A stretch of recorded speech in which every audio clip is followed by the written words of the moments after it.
But we have such a really power-packed night tonight. We want to just keep it moving and get right into the right into. Yeah. If you guys would do us a favor of really getting excited for our very first guest tonight. Absolutely.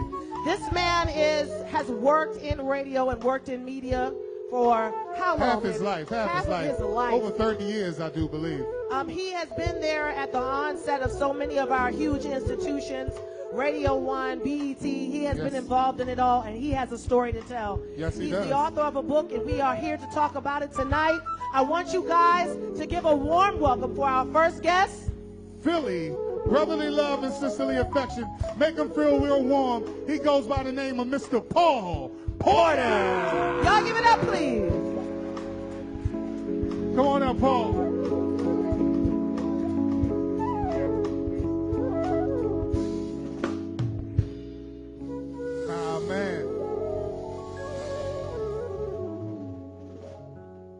Want to make sure my book is not bootleg. Ah, yeah, exactly. Make sure they don't bootleg your book. You know how we do. This is Philly. You know how they do. They'll have something for you outside when you get out there. They'll be like, I got the books. That's how they was at the Shaka Khan show. The T-shirts was $40 inside. Once we got outside, they was $10. It was 10. Philly will sell you your own stuff. It has happened to us before. We've gone to a show and said, in fact, one time I was actually offended. I walked up on a guy, he had the ultimate neo-soul playlist, and I said, bruh, somebody's missing off of this. I thought he didn't recognize me. He was like, I don't bootleg your music, baby. Yeah, right. Anyway. Here, let me hold the book. But this is the book, Blackout, my 40 years in the music business. See, I said 30 years. 40 years in the music business. 40. Paul Porter. And Blackout. Don't get it confused. It's not a race thing. Blackout, no, we understand what it is. Blackout is a temporary loss of consciousness.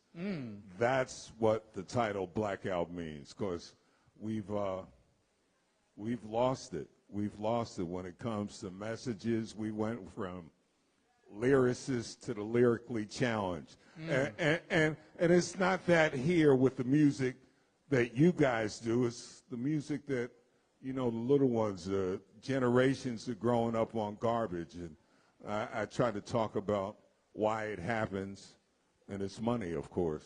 Yeah. Well, without spoiling the book, because we don't want to give too much away, because, of course, we want people to purchase the book. Give us a general overview of what the book is all about. Well, it's funny, man. One of my buddies is here. His dad was married to Nina Simone. Wow. My man Rennie Stroud is here. Rennie, all right. But back in my neighborhood, a couple of guys, his father was in the music business. A guy, Bill Staten, was in the music business. James Brown lived up the street. So music just got into my soul early.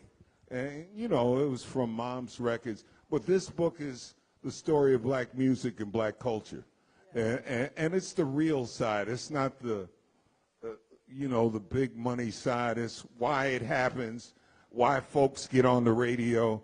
You know, I tell stories. I was programming BET, and the first weekend I came back to BET. You know, I used to do voices and. You used to do voiceovers on BET. You would hear them in between the videos and different things like that. That was Paul's voice. And Video Vibes, Midnight Love, all these different shows. But I came back to program, and the first weekend I was in the Hotel George, right in Union Station. We know all about that hotel. I got a FedEx. Oh, yeah. And the FedEx had 30 grand in $100 bills. And it was welcome to programming. And you know, it's hard to turn down cash like that, but it happens like that 24/7 still to this day. Payola is what they call it. In pay for play. Pay for play. And unfortunately, this is something that is rampant in the music business, and it is a part of the music business that no one can deny, but it is illegal. Yeah, no, well, it's legal if you tell folks you're taking money.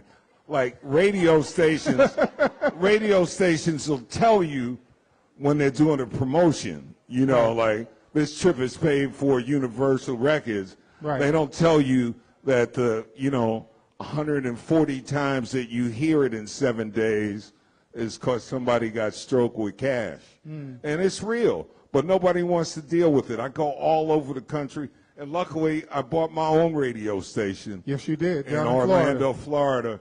And we don't, it's called The Wire 98.5, and the real blessing, it was something that President Obama restarted again.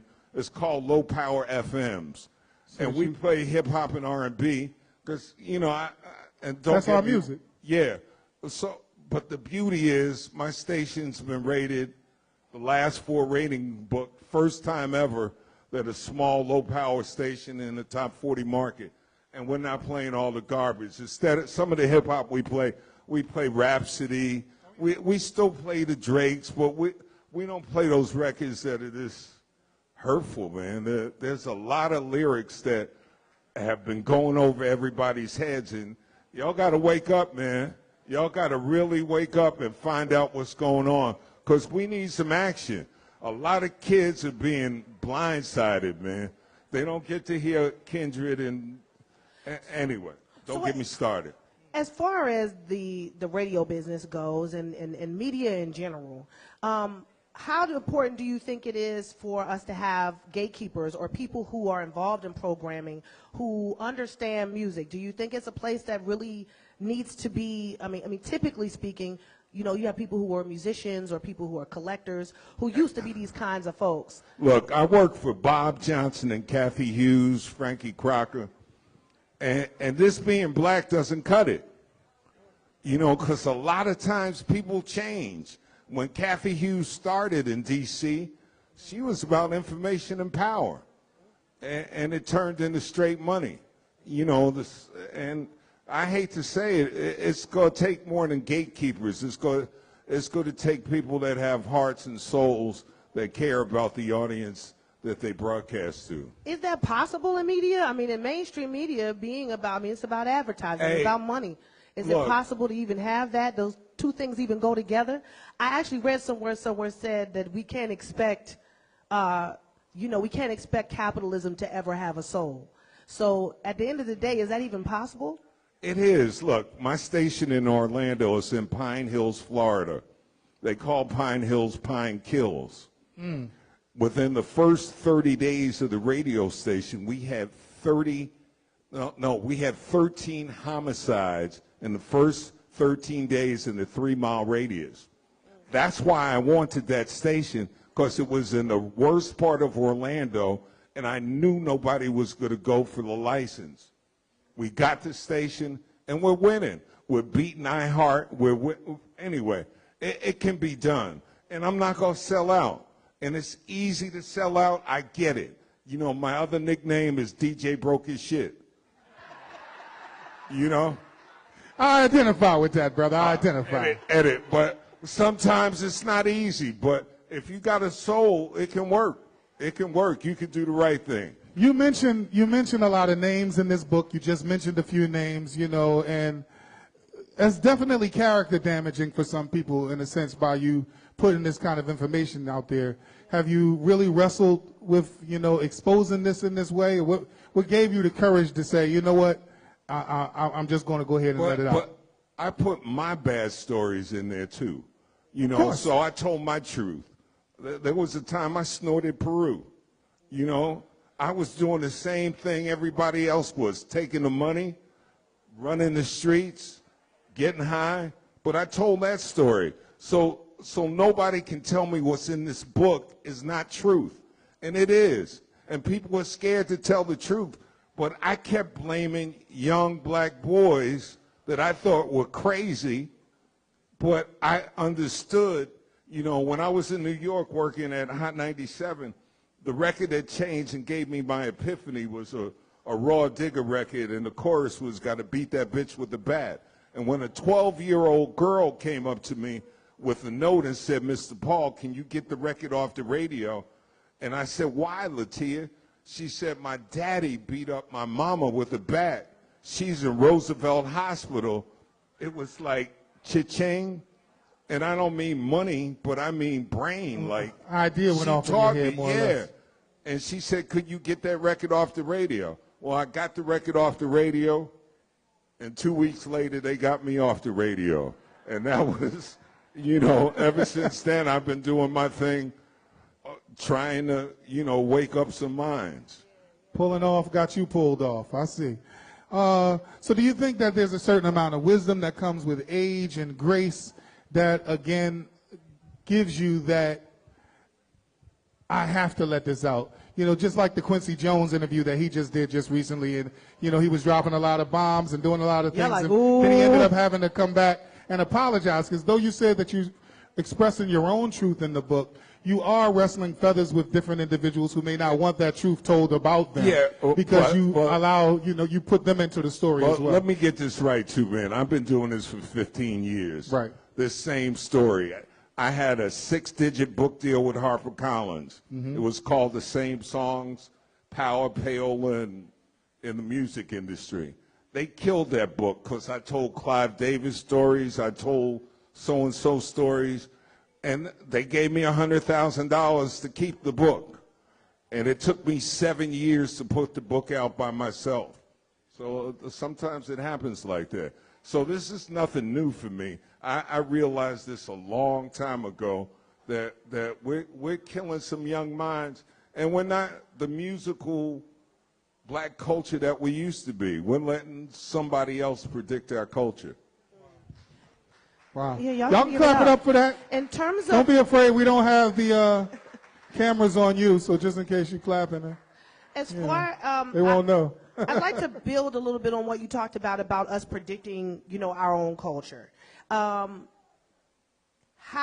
right now we have lots of outlets that that either appear to be black run or are involving black people, or, you know, there are outlets, but yet so much of our music still doesn't get heard. We have streaming, we have so many ways for people to get music, but yet still people struggle to be heard, struggle to get their music out there, struggle to do things. Without radio anymore as an option for those artists and those people who no longer have access to that kind of money, what do you feel is the best way for them to get the kind of music that you want to see set the tone for our culture out there?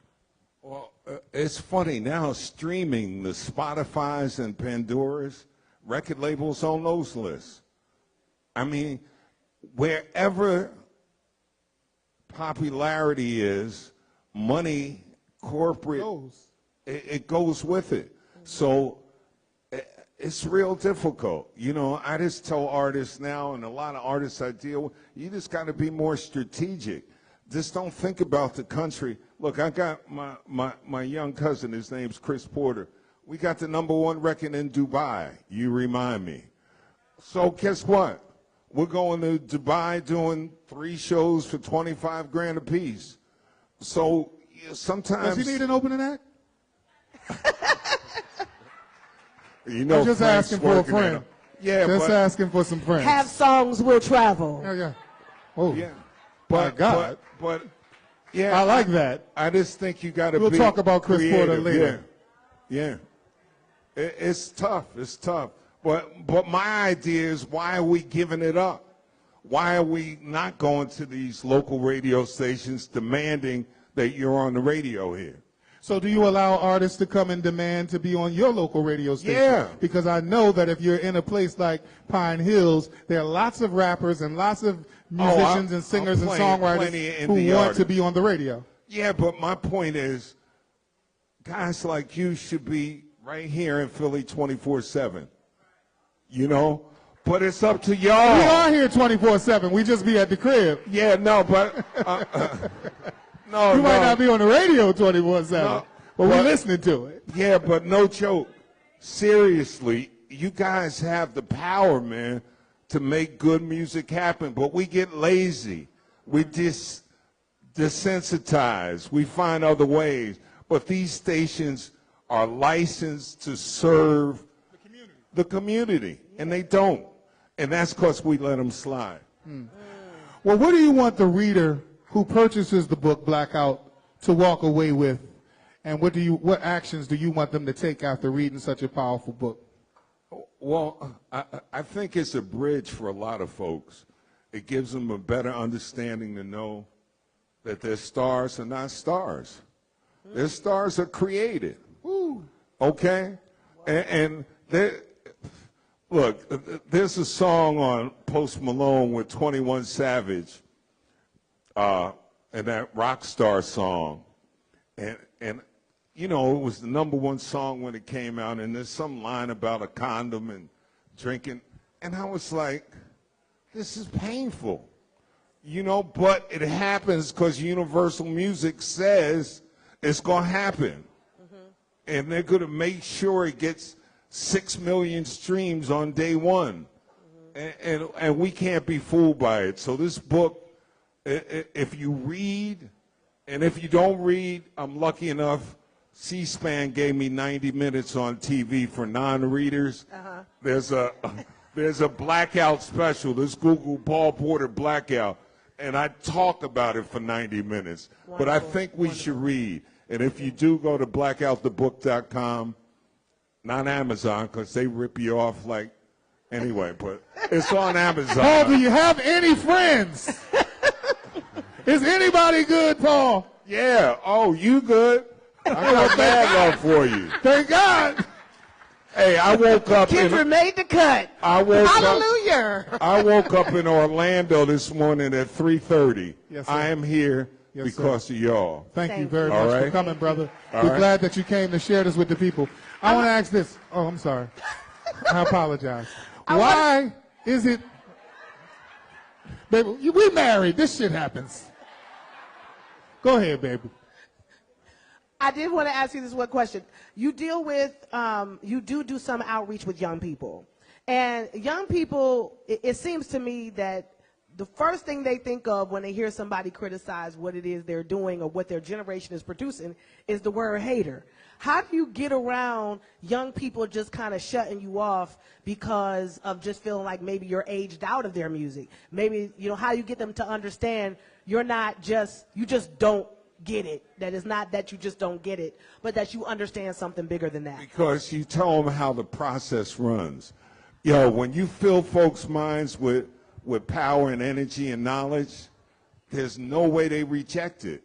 Like if you just hate on their music, of course, but if you turn them on to something better and tell them why it's not playing, then they come in. And That comes the job of the parents, by playing better. Yeah. And you know, I go to a lot of colleges. Last week I was in Boston, the weekend before New Orleans. And if you talk to them, and that's what this book allows you to do, talk to them. Because they've already programmed us out. The adults listen to one thing, the younger folks listen to something else. So you got to come to their level and understand that, yo, there's some dope rhymes out here. There's some lyricists that I love, but there's some straight garbage. Yo, the other week, 8 out of 10 of the top 10 songs in the country were white rappers, and nobody noticed it. G-Eazy, Little Pump, this, and all white. But when it comes to the hate about hip-hop, folks will think about black kids, not white, okay? So it's everybody's culture. Yeah. I was going to ask, the DJ used to be a very, very powerful force in the community in terms of who the DJ was, the kind of music that he played, the things that he talked about. A lot of times the DJ might have been from the specific community that he was speaking to. Why is the DJ so powerless today in the music and the radio game? Because everybody wants control, because spins equal money. And there's still DJs. DJs, if you notice a lot of DJs, look at them closely. Their hands are shaped like cups, like little cups, because they want money in them. No. They're asking for money. Yo, I paid mix show DJs to get on the radio. I still know how to play the game, but when you're a mix show DJ working at, 7 to midnight on Saturday, and you want $200 to play a record 3 times, and I'm talking about right here in Philly, in D.C. and New York. We don't know none of these people that he's talking about. I spent $50,000 marketing a record, and you got to pay everybody, because everybody got cups for hands these days, and I dig it. You just don't dig it no more. I just don't want garbage. Just make better choices. Just make better choices. Just don't accept everything. Yeah. Every song's not the hottest. You know, just because DJ Khaled comes out and he's got, you know, Top Off, and they're talking about my Maybach. It's not the hottest song out, but they're going to make it the hottest song out just because who's on it. Yeah. Right. My kid was singing that at the table yesterday, so, hey, it works. It works. Yeah. What's been the response of some of the people who you have mentioned in the books? You know, you say you've been doing this for 15 years. You've been dropping different knowledge and gems and things about the industry leading up to the Blackout book. But, you know, with the Blackout book, as I said earlier, and you mentioned a couple of names again up here, do you have any lawsuits or any fair ones maybe that might be coming to you, you know, from this? Because, again, you know, people don't always take to this kind of information well. And to some degree, Paul, I got to be honest, it could be dangerous for you in some senses of the word, because people don't want this kind of information to be exposed to the public in an organized fashion. You know, the beauty about the book, I've got a lot of fallback from it, but everybody knows it's the truth. So even though the haters, like my man is Fred Buggs. Bugsy worked in this market forever. Bugsy is mad because some of the stuff I said in it, and he's told my boy, but he said Paul was right. So, you know, and it's opened some doors. I got called by Empire. I'm going out to write for Empire for a week for the next season. They like the dirty stories on Empire about the music truth. And I think it's going to bring out more books, because the last music industry book that made sense was a book, Hitman, in the 90s. Yeah. And it was written from the outside. It wasn't written from the inside out. And I think people appreciate it. So, you know, and I can't be worried. Plus, I live in Florida. I'm like in Philly. I carry mine. All right? You better, brother. You better keep that thing close. Stop living an open carry state. What you want? What you want? You know, but those haters don't read. That's the problem. Right. They don't read. Right. You know, I wrote about an Indian there. He's one of the brothers. I did not mention his name because he's like 6'9", 280. And the first day he met me, he had come out of jail after 8 years. Right. And I said, and he called me up. Your battles. Yeah. He called me up and he said, yo, Paul, you did a good job with that book. And I said, my man. I think a lot of people are also trapped themselves, and they might find inspiration in seeing somebody wanting to come forward, much like we've seen in other movements and things of that nature. When one person becomes the whistleblower, it gives other people the inspiration to say, hey, you know what? It's not a whistleblower. Well, it is a whistleblower. It's telling the truth. Yeah. Well, that's the difference. You're blowing the truth. You're whistleblowing on the truth. No, but whistleblower, I hate that term. But I'm glad I'm here, and I'm glad, you know, to share the message. Yeah. We're glad that you're here as well to share the message, man. I wanted to ask this last question, too, like, because a lot of radio DJs get an opportunity to do voiceovers and things like that, and you carried it over and you started working at BET, like we mentioned earlier, and you did a lot of those big shows and things like that. And for people out there who might want to get into radio DJing and using their voice and their talent in other ways besides being in front of the camera, how do you actually get involved in the voiceover world? You know, it's competitive, man. There was a guy, I played college basketball, and Adolph Caesar was his name. He was in Soldier Story. You know, Caesar, absolutely. And the little guy. It was like the CJ, you little EG nigga. Yeah. Anyway, so he told me, this is a long time ago, he said, Paul, take voice lessons. And I was like, man, I got a deep voice. I'm already Put good. your Quiet Storm on him. Yeah, and I did, and started going to New York. My first spot that I landed, it was AT&T. It's all within your reach. $125,000. But it's hard. For every 30 auditions you go to, you might get one. And people's egos aren't ready for that. But it's a great way to make money, and now it's changed. You can compete from home for gigs. So, you know, I always tell there's so many ways, but it's always, I get my energy from young people. Right. And finding out and sharing energy. And we got to do more work going back and grabbing folks. I judge success on what you can do for others. Yeah. It ain't how my Bentley or whatever else. Right. What you can do for somebody else, right. That's when you're a success. Yeah. Paul Porter, fantastic. We really appreciate you coming to the program today. And we want to encourage everybody out there watching and everybody in the building who, I think you brought some books tonight, right? Yes. Yep, I got some books. So people, you will be able to purchase the book, I'll sell Blackout them by cheap. Paul Porter, and see everything that is in this book. I have read this book. It is a great book. It's a great read. And it's, you know, you can sit down for a day or two and pretty much get it read. It's so an easy I want to encourage, read, it's an too. easy read, as I was going to say. Yeah. You know, please get out there and support our brother Paul Porter with his book and his radio station down in Florida, giving opportunities and chances to young people in his community. We appreciate it. We respect you, and we thank you. Thank you. Blackoutthebook.com. Thank you. Blackoutthebook.com.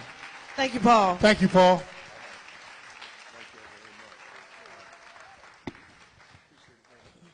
Y'all give it up for Paul. He dropped a couple of jewels on y'all, don't you think? Yes.